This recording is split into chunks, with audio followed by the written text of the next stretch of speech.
jako akawuwo. Omwaka oguwedde abayizi okuva ku ssettendekero wa Makerere bavaayo ne balaga obutali bumativu bwabwe olwa ssettendekero okubongeza ensimbi z'ebisale ebitundu 15 ku 100.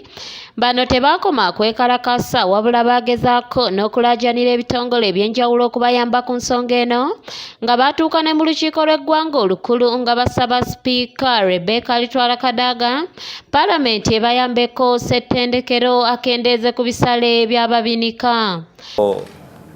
Extra funds for the university, but they should be earmarked for activities. I mean for events and activities that have an input on the students, for students to feel the importance. Waddenga n'akakiiko ka palamenti akavunaanyizibwa ku byenjigiriza akatuula okwongera okubaganya ebirowoozo ku nsonga eno, tewannabaawo kisaliddwawo kyankomeredde wadde essuubi obanga ensimbi zino ezaayongezebwa abayizi ebitundu 15 ku 100 obanga zinaggyibwawo. What occurred that might have been missed by these people? Shafiru Mwesije yakusakidde eggulendo ku lwa ABS Television. Olunaku olwaleero abayizi okuva ku ssettendekero lwa Makerere bavuddeyo ne bakiikira palamenti ya Uganda ensingo olw'okulemererwa okubayamba kyokka nga gye baali basuubira okuyambibwa.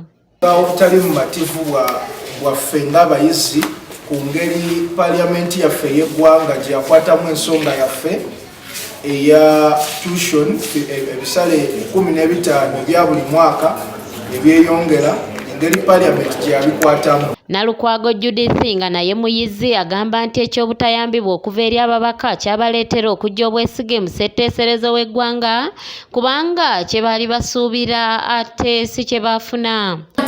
Baagala tunyigiriza ffe ng'abayizi basobole okufuna abantu be basobola okuyitamu nga babawa ssente okuleeta bino ebintu. Okuleeta ebintu ebinyigiriza abayizi. Tebaagala abayizi baliwo ku bayizi bannaabwe. Tebaagala bayingire student politics. N'ekirala ekya 15% tetuli basanyufu ffe ng'abayizi. Bagamba babadde bakyali ku ky'okwongezebwa ensimbi ate ekisinza okubamalamu amaanyi ye ssettendekero okulemererwa okubawa ebyambalo by'amatikkira agasembedde kyokka nga tebabangibwa. Bannaffe nga bagenda kutikkirwa naye tebanakufuna gawuni zaabwe paka kati.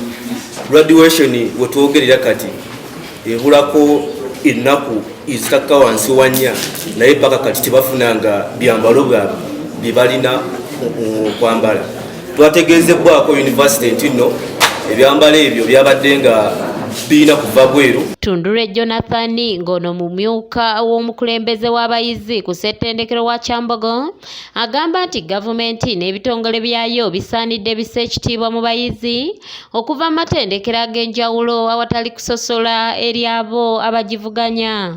Guidelines ziri mu kuleetebwa ekyambogo guidelines ezimu eziri mu kuleetebwa nga zaagala kujjako abayizi abayimuse ne bagamba kyo tukyagala oba kyo kinyigiriza ensi yaffe ne bakyogerako okubeera nga basobola okukivumirira abo tebayingira mu bifo by'amaanyi bisolasalirawo bayizi babeere nga basobola okukolagana n'abantu baabwe. Stephen Tumusiime yakusakidde eggulire lino ku lwa ABS Television.